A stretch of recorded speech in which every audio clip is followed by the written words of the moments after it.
감사함으로 주를 높이며 그 문에 들어가서 찬송함으로 그 이름을 송축하리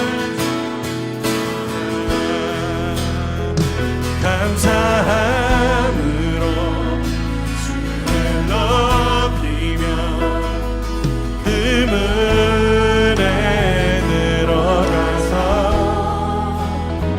찬송함으로 그 이름을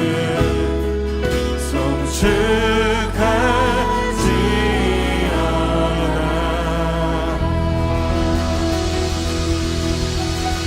주님 앞에 나아갑니다. 기쁨으로 나아갑니다. 할렐루야.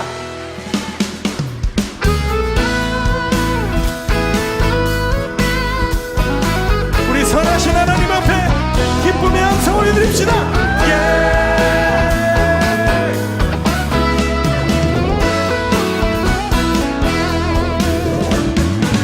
여호와를 즐거이 불러 기쁨으로 주께 나가리. 여호와 하나님 주의 백성 이르시는 양이라. 여호와를 즐거이 불러 기쁨으로 주께 나가리. 여호와 하나님 주의 백성 이르시는 양이라. 감사함으로 주를 높이며 그 문에 들어가서 찬송함으로 그 이름을 송축할지어다. 감사함으로 주를 높이며 그 문에 들어가서 찬송함으로 그 이름을 송축할지어다.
골로새서 2장. 그러므로 너희가 그리스도 예수를 주로 받았으니 그 안에서 행하되 그 안에 뿌리를 박으며 세움을 받아 교훈을 받은 대로 믿음에 굳게 서서 감사함을 넘치게 하라. 안녕하십니까. 김용수 목사입니다. 오늘은 거룩한 욕심이란 없습니다 라는 제목을 가지고 골로새서 2장 6절에서 7절까지 말씀을 가지고 같이 하나님의 말씀을 나누고자 합니다. 오늘 온라인 예배를 위하여 제작된 이 영상을 통해서 같이 하나님의 말씀을 나누는 온라인 예배를 드리는 각처에 계신 성도님들에게 우리 주님의 크신 은혜가 함께하길 바랍니다. 살면서 그 삶의 위기가 다가오는데요, 그 이유를 쭉 찾아보면요, 대부분이 다 욕심을 부리기 시작하면 그렇습니다. 그러니까 욕심을 부리기 시작하면 이제 망하기 시작한다, 그 말이에요. 야고보서 1장 15절 말씀에는요, 욕심이 잉태한 즉 죄를 낳고 죄가 장성한 즉 사망을 낳느니라, 이제 그렇게 말씀하시죠. 인류 역사에 죄가 시작된 것도요, 사실은 아담과 하와의 욕심으로부터 시작된 것이 아닙니까? 역사를 보면요, 결코 쓰러질 것 같아 보이지 않던 막강한 제국들이요, 어느 날 결정적인 계기로 인해서 이렇게 멸망하게 되는 길을 걷게 되는데, 그 원인을 잘 살펴보면 대부분의 경우 다 욕심이에요. 뭔가 욕심이 그 제국 내에 들어오기 시작한 거죠. 돌아보면 우리들의 삶도 그래요. 제법 잘 나가던 인생이 이렇게 삐그덕하고 기우기 시작할 때가 있거든요. 그게 언제부터이냐? 욕심을 부리기 시작할 때입니다. 야고보서 4장 2절에 보면요, 욕심을 내어도 얻지 못하고 너희가 더욱 싸우는도다. 욕심을 내어도 얻지 못하는 거죠. 오히려 더 싸움만 일어나죠. 그래서 영적 전쟁에서는요, 나귀가 사용하는 비장의 무기가 있는데 그게 바로 사람 마음에 욕심을 넣어주는 거예요. 그러면 뭐 저절로 나가니까. 그렇죠. 욕심이 뭔가요? 뭐 욕심이 뭔지 모르는 사람이 어디 있겠어요. 그렇지만 뭐 추상적으로 머리에서만 맴돌지 구체적으로 이렇게 규정짓기가 이렇게 쉽지 않은 단어예요. 제가 설명을 드립니다. 사람에게는요, 각자 자기가 있는 자리가 있죠. 그 자리에서 반드시 지켜야 될 그 행동의 기준이 있어요. 그 기준을 지켜야 되는데 그 기준을 넘어가면 그것이 바로 욕심입니다. 이해가 되시죠? 다시 한번 설명드리면, 있는 자리에서 지켜야 될 기준이 있는데 그 기준을 이렇게 넘어가려고 하는 것, 그게 바로 욕심이다, 그 말이죠. 뭐 예를 한번 들어볼까요? 우리 유승준이라는 분 혹시 기억하시죠? 가수예요. 그가 이제 군입대를 하기 전에 미국 국적을 취득해서 그냥 군대에서 그냥 빠져버렸어요. 근데 그게 우리나라 법에 사실은 걸리는 거거든요. 그러니까 그 이후로 우리나라에 입국할 수가 없게 되었어요. 뭐 미국 시민이 한국에 합당한 비자를 취득해서 들어오면 되는데 뭐 이런 경우 안 된다, 뭐 이렇게 아마 그런 게 있는 모양이에요. 그러니까 그걸 마음대로 드나들 수가 없으니 뭐 고향이 그립고 뭐 친구들이 보고 싶고 뭐 이것은 뭐 차치하고서라도 그 비즈니스에 직접 영향이 있는 거죠. 제한되게 되는 거죠. 그래서 한국에 좀 드나들게 해주십시오 하고 이제 이렇게 재판을 시작을 했는데 번번이 지는 거예요. 오랫동안 번번이 지다가 이제 마침내 대법원에서 판결 하나를 얻었는데, 그저 이제 들어와도 좋다, 뭐 이런 판결을 얻었는데요. 정작 문제는 말이죠, 담당 부서인 법무부가 또 문제예요. 법무부가 여론이 안 좋으니까 그냥 이런 핑계 저런 핑계 대서 자꾸 미루는 거예요. 자꾸 미룬다는 것까지만 제가 듣고 그 이유는 잘 모릅니다. 그런데 어느 날 그 유튜브에서 그가 이렇게 인터뷰를 하는 게 이렇게 하나 떴는데요. 제가 그걸 보니까 뭐라고 하느냐 하면, 자기는 그래도 괜찮은데 어린 자식들에게 제일 미안하다, 그 말이에요. 그런 애로를 표시하더라고요. 좀 들어봤으면 좋겠다, 이런 이야기죠. 자식들이 한국 사람인데 다 친구들은 한국을 다녀왔다고 하는데 못 가고 있는 거죠. 참 그 사람 여러 가지로 참 힘든 일을 겪고 있구나, 그런 생각이 들어요. 누가 그렇게 시작했냐? 본인이 욕심이죠. 욕심이 결과가 바로 이런 것이다 라는 말씀 드립니다. 그런데요, 우리가 욕심이 어느 기준이라고 말씀을 드렸는데 그 기준이 아주 애매합니다. 도대체 어디서부터가 그 기준을 넘는 건지, 어느 것부터가 기준이 아닌지 말이죠. 왜냐하면요, 나라마다 민족마다 기준이 다 다르지 않습니까? 사람들마다 어디에 속했나에 따라서요, 이 적용할 기준도 다 다른 거예요. 그러니까 옳고 그름도 다 다른 거예요. 우선 요새 우리 재벌 문제만 해도 그렇잖아요. 어떤 사람들은 막 재벌이 다 해체돼 버려야 된다 이렇게 주장하는 사람도 있고요. 어떤 사람들은 오히려 재벌을 더 육성해야 된다 이렇게 설명하는 사람도 있어요. 또 우리에게 자꾸 딴지거는 북한한테요. 어떤 사람들은 우리가 먼저 북폭을 해서라도 먼저 저 길을 꺾어버려야 된다 뭐 이렇게 말하는 사람도 있고요. 또 어떤 사람들은요, 그저 우리가 좀 억울하고 분하고 그러더라도 그냥 참아야 된다.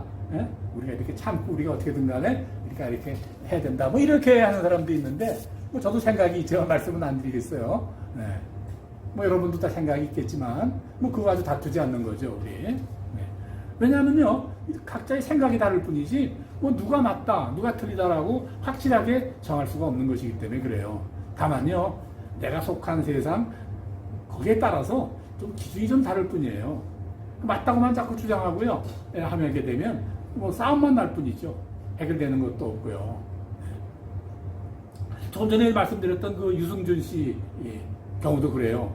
그가 만약 미국이나 유럽에서 태어났으면요, 뭐 군대 갈 나이에 이민을 갔든 국적을 바꿔서 병역 도피를 해서 도망을 가든 뭐 이거 아무 문제가 없어요.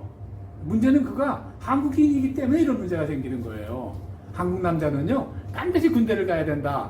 이것이 법적, 감정적인 기준이에요. 그걸 피하려 한다면요, 법적, 감정적으로 다 걸리는 거예요.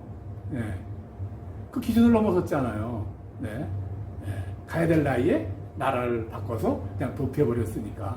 그러니까 너는 우리나라 사람 아니다라는 감정적인 문제가 되는 거죠. 이게 바로 욕심이에요. 이게 바로. 세상 모든 사람, 모든 민족, 모든 사람에게요, 공통되게 적용되어지는 기준이 있어요. 그게 있다면 문제가 없지 않겠어요? 다툼도 없을 거고. 바로 예수 그리스도입니다. 골로새서 2장 6절에요. 이렇게 말씀하세요. 오늘 본문이에요. 제가 천천히 읽겠습니다.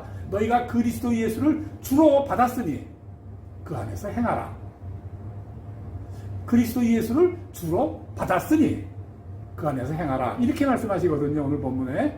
그리스도 예수를 내 삶의 주인공으로 삼고 행하는 것이 바로 우리 모두에게 적용되어지는 공통되는 기준이다. 그 말씀이에요. 만일 그걸 넘어가면 그것이 바로 욕심이 되는 것이죠.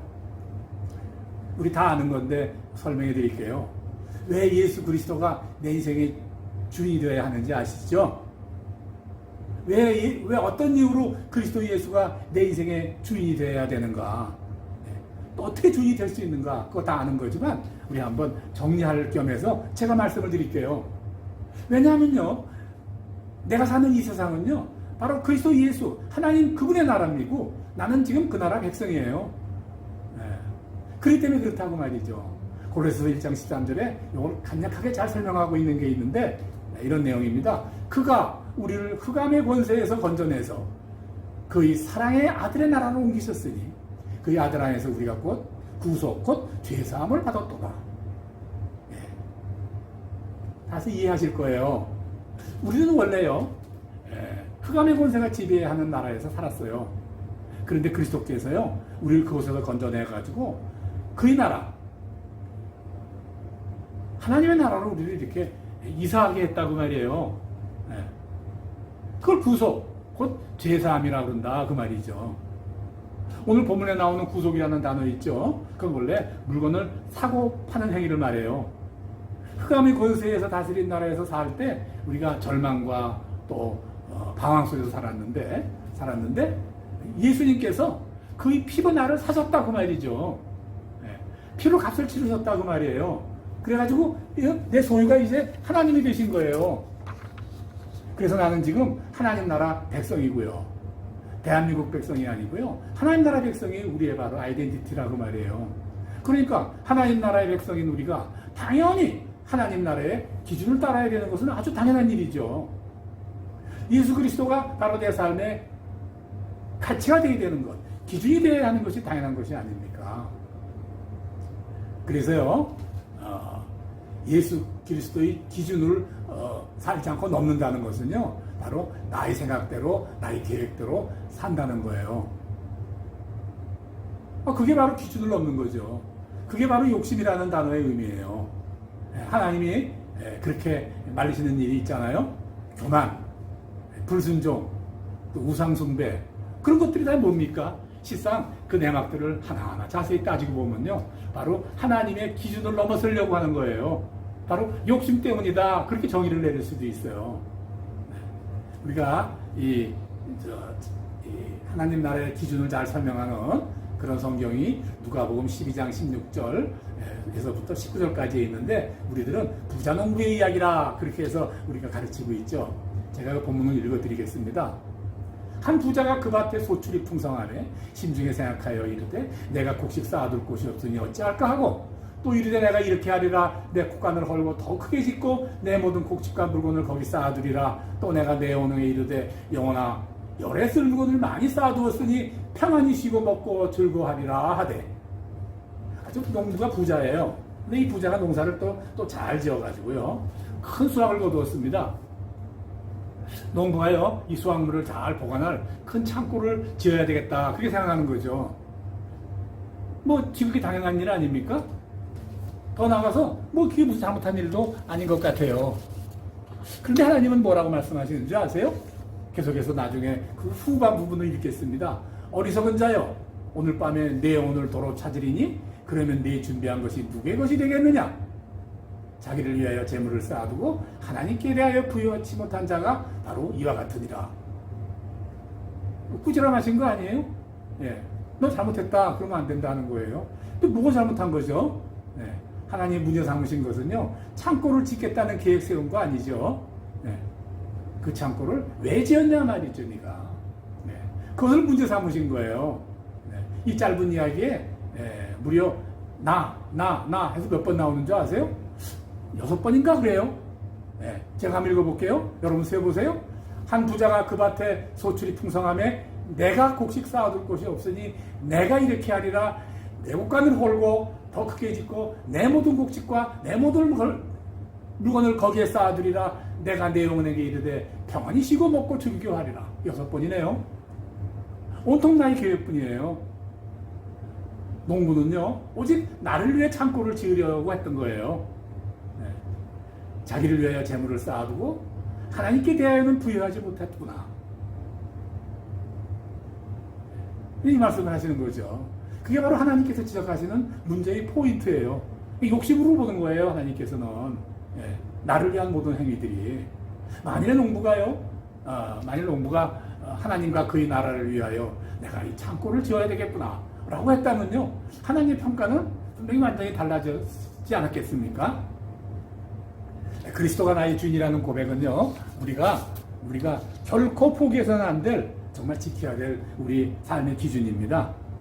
초대교회 믿음의 선배들이 이걸 지켰죠. 옛날 로마 시대, 로마 제국 시대, 로마는요, 그 제국의 모든 사람들에게 이렇게 말했어요. 가이사는 주님이시다. 너희들은 이렇게 해야 된다 그랬어요. 가이사가 주인이다 그 말이에요. 그런데 그리스도인들은요, 끝까지 나의 주님은 오직 예수 그리스도입니다 그랬다고 하죠. 오직 그 고백 때문에 수많은 그리스도인들이 로마의 골로새에서 세우면서 짐승들의 먹이가 되고 노예로 끌려가는 그런 비참한 일을 경험하기도 했죠. 예. 자, 그런데요, 문제가 있습니다. 네. 욕심은 안 되지만 거룩한 욕심은 괜찮다, 이렇게 설교하시는 분이 가끔 있는 것 같아요. 욕심이 방향이 나를 위한 것이 아니고요, 거룩한 것을 소망하는 욕심이라면 그런 욕심은 필요한 것이다, 이렇게 말하는 거예요. 더 나아가서요, 우리 성도들의 목표는 그런 거룩한 욕심이 우리 성도들의 삶의 목표가 돼야 된다, 그렇게 말하는 거죠. 거룩한 욕심이 뭡니까? 말하기를 더 기도하는 것, 더 전도하려는 것, 천국을 바라는 욕심, 성령의 은사를 사모하는 욕심 등, 이것이 바로 거룩한 욕심이다, 이제 그렇게 말하는 거죠. 네. 예. 맞는 것 같지만 기본적으로 여러 가지 문제가 참 많아요. 아닙니다. 그렇지 않아요. 저는 잘못된 가르침이다 그렇게 생각을 해요. 제가 그 이유 설명하려고 그래요. 첫째, 거룩한 욕심이라는 단어가 자체가 존재하기가 어려운 단어예요. 존재할 수 없죠. 예를 들면 어떻습니까? 아름다운 폭행, 아름다운 구타 그 말이죠. 이게 말이 됩니까? 진심 어린 배신, 이거 말이 됩니까? 거룩한 거짓말, 이거 말 어떻습니까? 말이 되는 것 아닙니다. 거룩한 욕심도 이런 범죄에 속한다고 말이죠. 거룩이라는 단어는요, 하나님과 그의 거룩한 백성들에게만 쓰여질 수 있는 정말 영적인 단어입니다. 이 욕심이라는 것은요, 또 지극히 육체적인 그런 단어예요. 이 두 단어가 하나의 단어로 합성될 수 없다는 거죠. 그저 말하자면 좋은 말장난 같은 것이다 그 말이죠. 그걸 거룩한 욕심이라고 하지 않고 그저 거룩한 열심 정도면 그냥 넘어가 줄 수도 있는 문제겠죠. 둘째, 또 뭐라고 하냐면요, 그 욕심이 하나님을 향한 방향이라면 그것은 거룩한 욕심이다 이렇게 말하는데 그것도 맞지가 않아요. 욕심이란 기본적으로 하나님보다 내가 먼저라는 의미입니다. 내 계획, 내 생각이 먼저라는 뜻이에요. 돌아보면 우리 기독교 역사에 있어서요, 하나님을 향한 거룩한 일이라는 명분으로 얼마나 많은 잘못을 저질렀는지 우리 기독교 역사를 좀이라도 아시는 분들은 다 알지 않습니까? 또 지금 현대교회를 돈 먹고 있는 그 두 가지 큰 문제점, 성장주의, 기복신앙, 이게 뭡니까? 따지고 보면 나의 욕심을 거룩한 것으로 포장한 것이다. 저는 그렇게 생각합니다. 셋째, 또 기도, 전도, 은사 등은 거룩한 일이고 자기가 있는 곳에서 열심히 사는 삶은 세속적인 일을 구현할 수는 없습니다. 무슨 말이냐면요, 누가 어디에서나 그 어떤 일을 하고 있든지 그 일이 바로 나의 영광이 아니고 하나님의 영광을 위한 일이라면 그것이 바로 거룩한 일이다. 그렇게 말할 수 있는 거예요. 우리 열심히 살고 있는 사람들에게 이제 누가 이렇게 묻습니다. 당신 누구를 왜 이렇게 열심히 삽니까? 라고 묻는다면 아마 거의 대부분은 자식을 위해 열심히 산다 그럴 거예요. 자식을 위해 열심히 사는 게 지속적인 욕심입니까? 그럴 수도 있겠죠. 아닐 수도 있겠고요. 열심히 공부하는 청년에게 왜 이리 열심히 공부하느냐라고 물어보면 난 미래를 위해 열심히 공부합니다 그럴 거예요. 청년이 미래를 위해서 열심히 공부하는데 그것이 세속적인 것입니까? 네, 그럴 수도 있고 아닐 수도 있죠. 거룩한 욕심 없습니다. 적당한 욕심이라는 것도 없어요. 오직 성령님의 인도하심 뿐입니다. 성령님의 인도하심을 따랐느냐 아니냐만 있을 뿐이다 그 말이죠. 좀 더 자세하게 말씀드리면 성령의 인도하심을 따르면 그것은 거룩한 것이고 성령의 인도하심을 따르지 않으면 그건 욕심이다 그렇게 설명할 수가 있는 거예요. 갈라디아서 5장 16절로 18절에 이렇게 말씀하시죠. 너희는 성령의 욕심을 따라 행하라. 그리하면 육체의 욕심을 이루지 아니하리라. 육체의 소욕은 성령을 거스리고 성령의 소욕은 육체를 거스리나니 이들이 서로 대적함으로 너희의 원하는 것을 하지 못하게 하려 함이라. 너희가 만일 성령의 인도하시는 바가 되면 율법 아래 있지 아니하리라. 이렇게 설명하시죠. 그러므로 우리는 항상 성령의 인도하심을 따라야 돼요. 그렇지 못하다면 그 모든 것이 우리의 육체의 욕심이 될 것입니다. 예, 결론입니다. 육체의 욕심에서 우리는 벗어나야 됩니다. 에베소서 2장 3절에 전엔 우리도 다 그 가운데서 우리 육체의 욕심을 따라 지내며 육체와 마음에 행하는 원하는 것을 하여 다른 이들과 같이 본질상 진노의 자녀이었더니 우리가 진노의 자녀로 살 수밖에 없는 것은 바로 육체의 욕심을 따라 살기 때문이라는 말씀이죠. 에베소서 4장 22절에는요 너희 욕심을 따라 썩어가는 구습을 따르는 옛사람을 벗어버리라고 말씀하시죠. 욕심을 따라 살아가는 삶은요 바로 옛사람의 삶이다 그렇게 말씀하시는 겁니다. 그러므로 인생길이 막히면 먼저 나를 돌아봐야 됩니다. 세상 공장에서도요 품질을 개선하기 위해서 이렇게 품질 관리 체크리스트를 만들어서 점검해 보지 않습니까? 우리 인생도 그렇게 점검해 봐야 돼요. 체크리스트의 내역은 물론 하나님의 말씀이 기준으로 채워져야 되겠죠. 이번 코로나 사태가 내 인생의 체크리스트를 한번 점검해보는 절호의 기회입니다. 체크리스트 1번, 내 욕심을 찾아보는 겁니다. 그리고 보이는 대로 치워야 됩니다.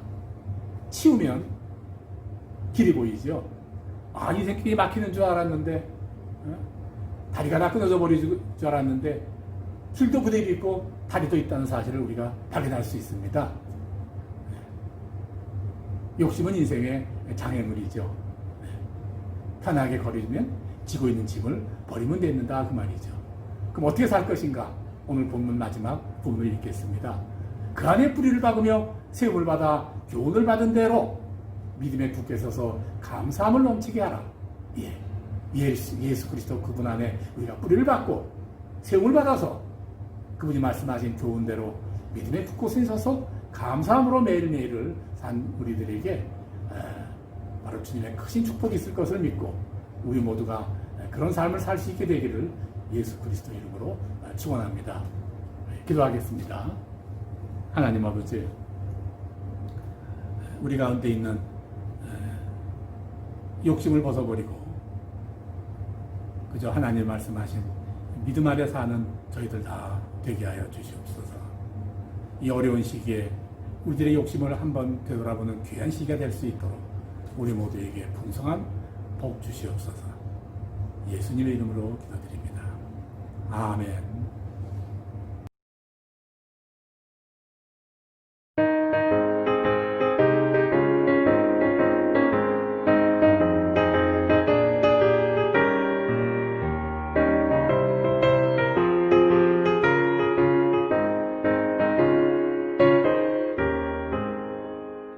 우리 모두 수고한 날 세상 장막 벗고서 모든 근심 걱정 사라진 후에 주를 뵙고 성도 함께 멸류관을 쓰리라. 새 예루살렘에서 성도들이 함께 올 때 기뻐 노래하리라. 새 예루살렘 새 예루살렘 호산나를 높이 불러 왕의 왕을 맞으리.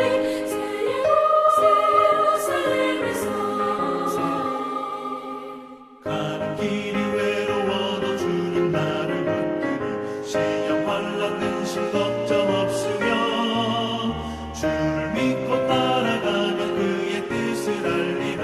새 예루살렘에서 성도들이 함께 올 때 기뻐 노래하리라. 새 예루살렘 호산나를 높이 불러 왕의 왕을 맞으리. 새 예루살렘에서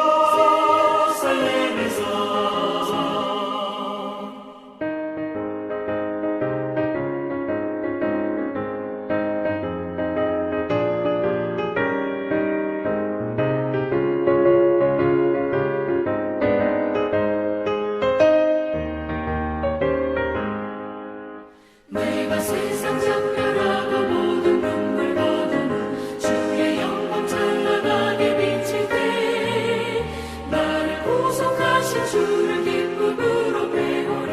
새 예루살렘에서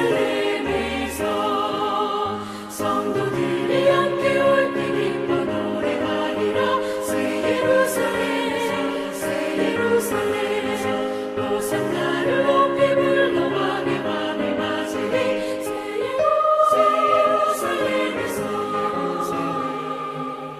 아름다운 그곳에서 구속받은 성도와 사랑하는 주님 만남에 올 때 주의 영광 노래하며 영원토록 살리라. 새 예루살렘에서 성도들이 함께 올 때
주소